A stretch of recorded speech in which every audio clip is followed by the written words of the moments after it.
The sun had barely risen over the red dirt roads of rural Minas Gerais when João, a quiet farmer, noticed something unusual. There, at the side of the path he took every morning to the fields, was a small bundle wrapped in a torn blanket. At first, he thought it was trash, but then he heard it, a faint cry. He froze. Slowly he approached, his heart pounding faster than his steps.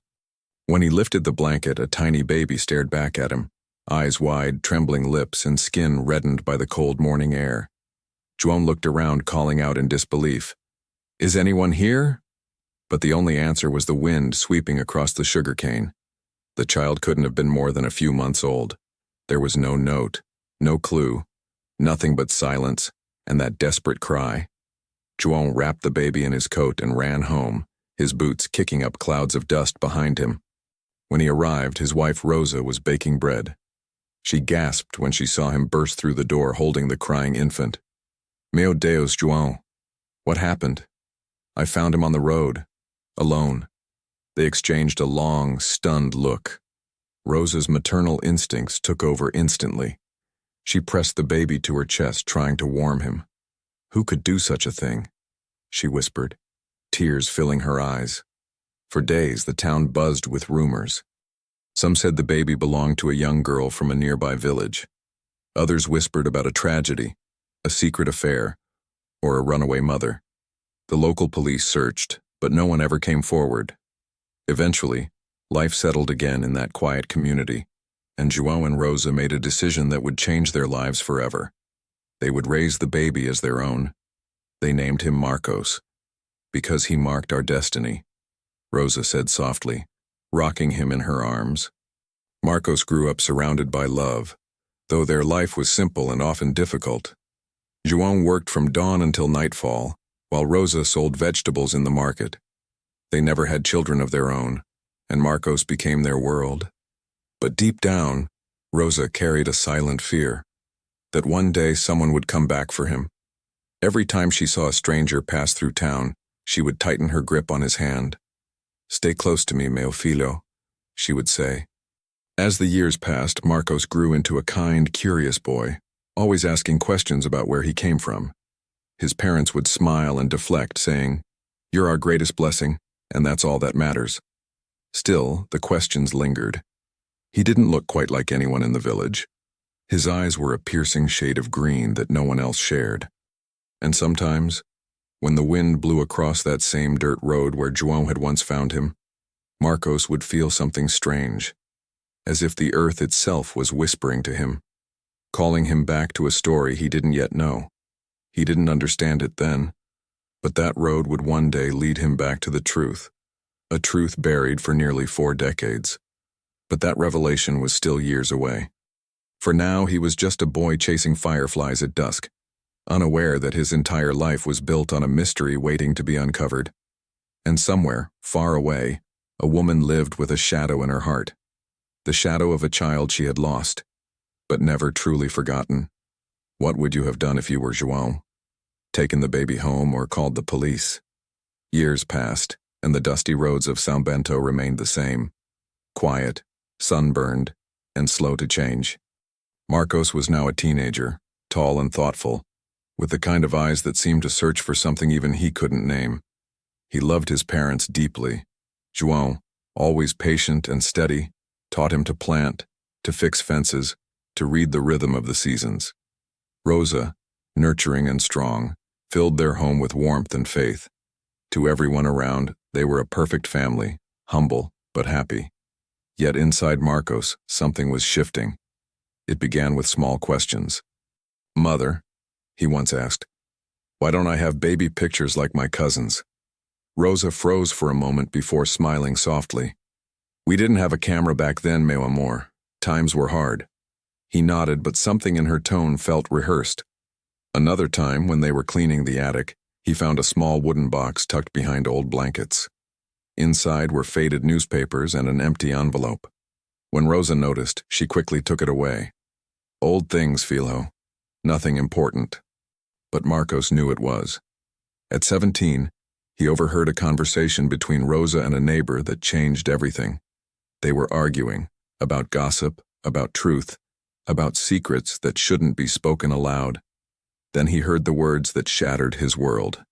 He has the right to know, Rosa. He wasn't born from you. The silence that followed was unbearable. Marcos stepped back, his heart pounding. He waited until nightfall before confronting her. Is it true? He asked, his voice trembling. Am I not your son? Rosa's hands began to shake. She sat down slowly, tears welling up in her eyes. You are my son, Marcos, she said, in every way that matters. But you didn't give birth to me. No, she whispered. You were found.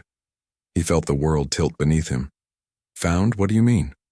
João entered the room, his expression heavy with sorrow. It was a cold morning, he began. You were left by the side of the road, alone. We couldn't just walk away. Marcos stared at them in disbelief. The truth felt unreal, like a dream he didn't want to wake from.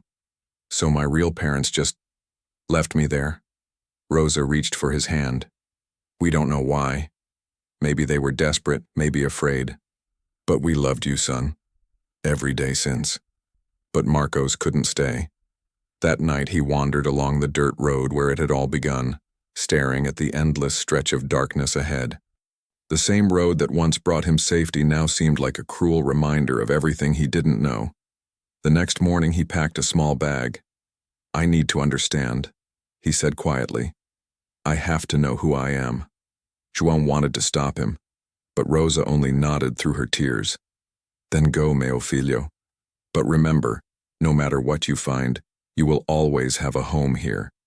And so, Marcos left São Bento for the first time in his life. He traveled from town to town asking questions no one could answer. He searched church records, hospital archives, even old newspaper clippings from 1987, the year he was found. Days turned into weeks, and weeks into months.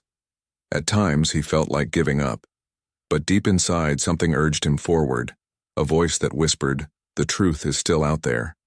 Little did he know, his journey was about to take an unexpected turn. Because one small clue, a name printed on a birth certificate in a forgotten drawer, would soon open a door that had been locked for 38 years. But once opened, that door could never be closed again. The bus rattled down the highway as Marcos stared out the window, the world blurring into streaks of brown and green. Every mile took him further from the only home he had ever known, and closer to a truth he wasn't sure he was ready to face. He carried little with him, a small bag, his worn ID, and a single photograph of João and Rosa. They were smiling, arm in arm, standing by their house, the home that had given him everything but answers. His first stop was the nearby city of Lavras. He visited the municipal hospital, hoping someone might remember a baby found abandoned decades ago. The nurse at the records desk gave him a sympathetic look. So many children passed through our doors in those years. Many were never claimed. Disappointment stung, but Marcos didn't give up. He moved from hospital to hospital, church to church, town to town, collecting fragments of information that seemed to lead nowhere. Most people had forgotten, some had died. But one thing stayed constant, the image of that dirt road, echoing in his mind like a question with no answer. Weeks later, he stopped at a small church on the outskirts of Ouro Preto. An elderly priest welcomed him kindly. Marcos told him everything, about the morning he was found, about João and Rosa, about his endless search. The priest listened in silence. When Marcos finished, the old man sighed. Sometimes the truth hides because it's trying to protect you, my son. Are you ready for what you might find? I don't know, Marcos said honestly, but I need to know who I am. The priest nodded and disappeared into a back room. After a few minutes, he returned holding an old baptism ledger. The pages were yellowed, fragile. This record, he said, pointing to a faint entry dated August 1987, lists a baby boy found on the road between São Bento and Arco Verde. He was baptized here, under the name Marcos João, given by the couple who found him. Marcos stared at the page, his hands trembling. That's me. Next to the entry, he noticed something else, faint handwriting in the margin. Possible match, newborn reported missing, Mariana region. His heart raced. Do you know what this means? The priest frowned. I remember hearing about a disappearance, a wealthy family, desperate parents, but it was a long time ago. You might want to check the civil archives in Mariana. The next day, Marcos arrived in Mariana, a colonial city full of cobblestone streets and echoes of the past. At the registry office, a kind clerk helped him dig through old records. Hours passed before she finally gasped. Here, she said, handing him a file. A baby boy reported missing on the exact same date, August 12, 1987. Mother's name, Helena Duarte. The name hit him like thunder. He didn't recognize it, but something inside him stirred, as if a door had just creaked open deep within his memory. He asked for the file, but the clerk hesitated. It's sealed, she said. The family requested privacy. You'll need legal permission to access it. Marcos stepped outside, staring up at the fading afternoon light. The world around him seemed heavier, as if the air itself knew the weight of what he had just uncovered. That night, in a cheap motel room, he couldn't sleep. He kept whispering the name, Helena Duarte. Who was she? And why had she abandoned him? He didn't know that the answer was already on its way, because a local journalist intrigued by his search would soon publish a short article. Man seeks family after 38 years, the mystery of the baby from the dirt road. And when that article reached the city of Belo Horizonte, someone who had spent a lifetime haunted by silence would finally see it and break down in tears, because she knew that name. She had whispered it every night for 38 years. Would you have the courage to uncover a truth that could change everything you believe about your past? The news spread faster than Marcos could imagine. Within days of the article being published, messages began flooding the local journalist's inbox, people claiming to know something, others simply sending prayers and hope. But one message stood out. It came from a woman named Helena Duarte, a retired teacher living in Belo Horizonte. Her words were simple but powerful. Please, tell him I think I am his mother. When the journalist showed Marcos the email, he felt his breath catch. The name, the same one he had seen in the sealed file, echoed through him like a heartbeat. Helena Duarte, he whispered. She's real. The journalist arranged a call. Marcos waited in a small cafe, his hands shaking, his heart racing. When the phone finally rang, he almost couldn't answer. Hello? Came a soft voice, trembling but warm. Mrs. Duarte? A pause, then a quiet sob. Marcos, is it really you? He didn't know what to say.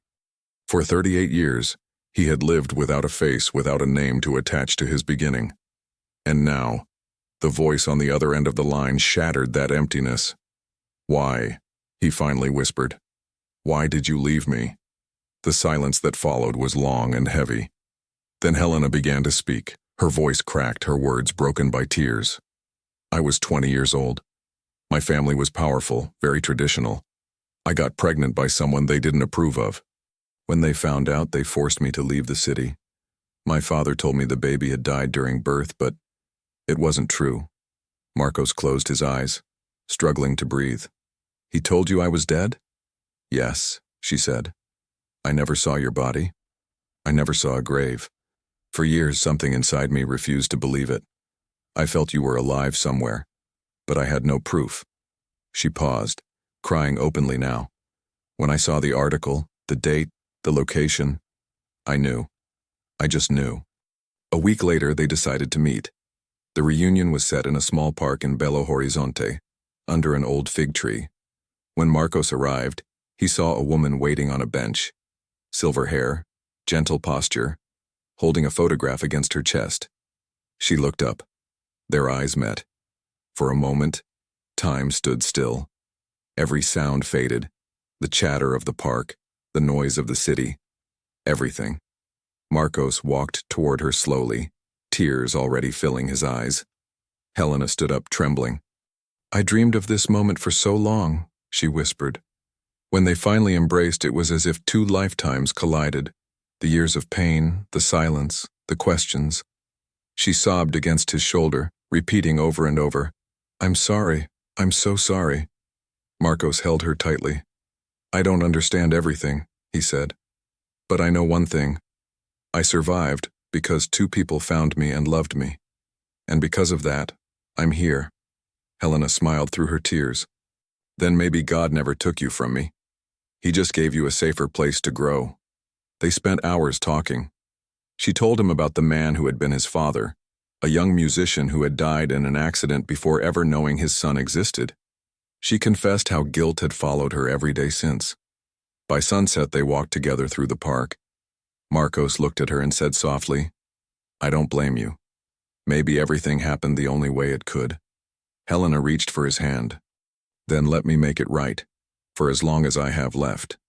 But as they stood under that old fig tree, neither of them knew that this reunion would set off one final revelation, one that would test everything Marcos had just learned about forgiveness and truth. Because someone else, someone from his past, had just read the same article, and that person held another piece of the puzzle, a piece that could change everything once again. The days after the reunion passed like a dream. Marcos spent hours with Helena, learning about the family he never knew. Stories from her youth, photographs of relatives long gone, a world that had once been forbidden to him. But beneath the joy, there was still something unresolved. One morning, Helena hesitated before speaking. "There's something else you should know," she said quietly. "When you were born, it wasn't my father who took you away. It was your uncle, my brother Ricardo. He told me you had died, but later I discovered he had arranged for you to be abandoned far from our town. He wanted to erase the scandal completely." Marcos froze. "He left me. On that road." Helena nodded, her eyes glistening. "He thought he was protecting our family's name. I confronted him years later, but he denied everything. I've never forgiven him. But maybe you should hear his side before deciding what to do." Marcos hesitated. Part of him wanted to forget, to move on and let the past rest. But another part, the same restless part that had driven him to search for the truth, knew he had to face it. That afternoon, Helena called Ricardo. The man was older now, frail, living alone on a ranch near Mariana. When they arrived, he looked startled to see Marcos. "You," he murmured, his face pale. "You look just like your father." Helena's voice trembled. "Tell him the truth, Ricardo." The old man sat down heavily. "I did what I thought was best at the time," he said. "Your mother was a scandal. The family's reputation was at risk. I couldn't bear to see her life destroyed. I took you that night and left you where someone would find you. I thought I was saving everyone." "Saving?" Marcos repeated, anger flaring in his voice. "You left a newborn alone to die." Ricardo bowed his head silent. Helena began to cry, whispering, "I begged him to tell me the truth all these years." For a long moment no one spoke. Then Marcos took a deep breath. The anger inside him began to melt, replaced by exhaustion and something deeper. "I've spent my whole life searching for who I am," he said. "Now I know. I'm the child who was left behind, but also the man who was loved enough to survive. I won't carry your hatred anymore. You'll have to live with it yourself." Ricardo nodded, tears streaming down his wrinkled face. "I deserve that." Marcos turned and walked out into the open field. The air smelled of rain, and in the distance, thunder rolled across the hills. He looked up at the sky, heavy, alive, and felt something inside him finally release. Days later, he returned to São Bento. João and Rosa were waiting by the gate, just as they had the day he first left. Rosa ran to him, tears in her eyes. "Meu filho," she whispered, holding him tight. Marcos smiled. "I found her, and I found myself." They sat together that night, sharing a quiet dinner under the same roof that had once sheltered a lost baby from the cold. Marcos told them everything, not out of sorrow but out of gratitude. "You saved me," he said. "You gave me a chance at life. I'll never forget that." Weeks later, he invited both Helena and Rosa to meet. The two women embraced, their tears mingling. One who had given birth, the other who had raised. It was a moment that transcended pain. A circle finally closed. That evening, Marcos returned to the dirt road where his story began. The same wind whispered through the fields. He knelt down, touching the ground. "I came back," he said softly. Not to ask why, but to say thank you. For everything, even the pain. As the sun set behind the hills, Marcos walked away with a calm heart. He had been abandoned, yes, but never unloved.